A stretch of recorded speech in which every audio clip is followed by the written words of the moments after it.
Underground secret mention swimming pool. एक गांव में शुभम नाम का एक धनवान रहता था।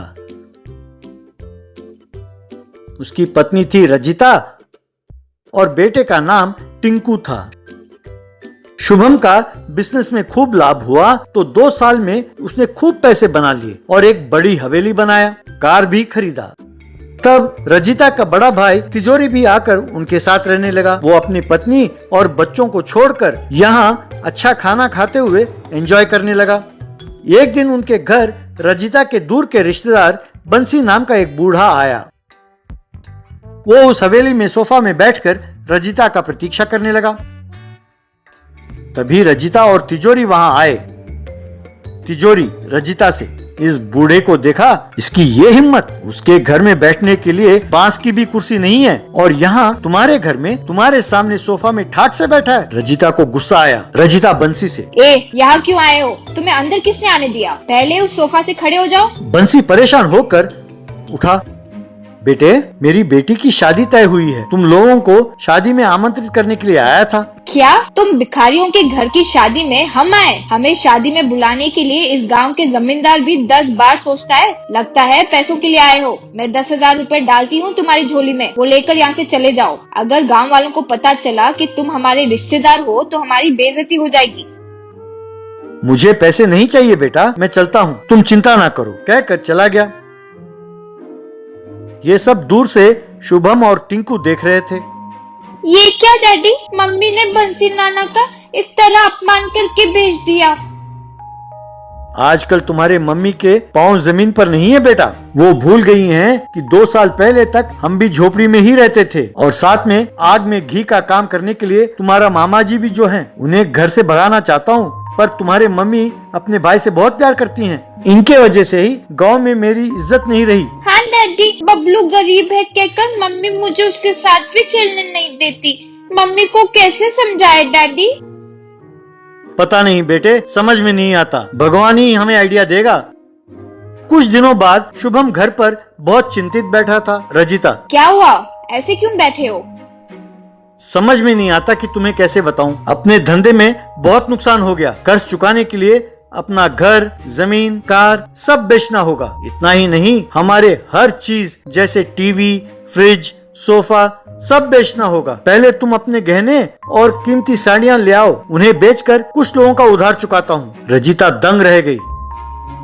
इस तरह शुभम का परिवार गांव के बाहर एक झोपड़ी में रहने लगा।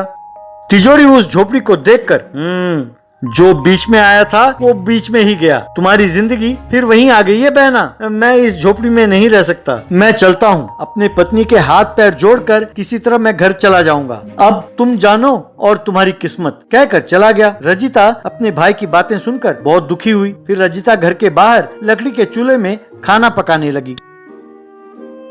टिंकू शुभम से, बेचारी मम्मी सेल फोन पर 2 बटन दबाकर स्विगी से खाना ऑर्डर करती थी, अब 2 घंटे मेहनत करके खाना बना रही है।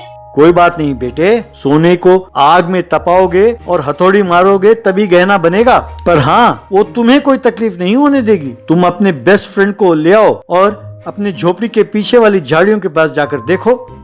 तब टिंकू और बबलू वहाँ उन्होंने झाड़ियां हटाया तो जमीन पर एक दरवाजा दिखाई दिया। उसे खोला, सीढ़ियों से नीचे उतरकर अंदर गए। वहां एक बहुत बड़ा मैंशन था और वहां स्विमिंग पूल भी था। उस मैंशन में उनके सारे पैसे, गहने, सब कुछ था। टिंकू और बबलू हैरान हो गए। दोनों स्लाइडर में फिसलते हुए जाकर स्विमिंग पूल में कूदे। स्विमिंग करते हुए वो एंजॉय करने लगे। बाद में फ्रिज से आइसक्रीम निकालकर खाने लगे।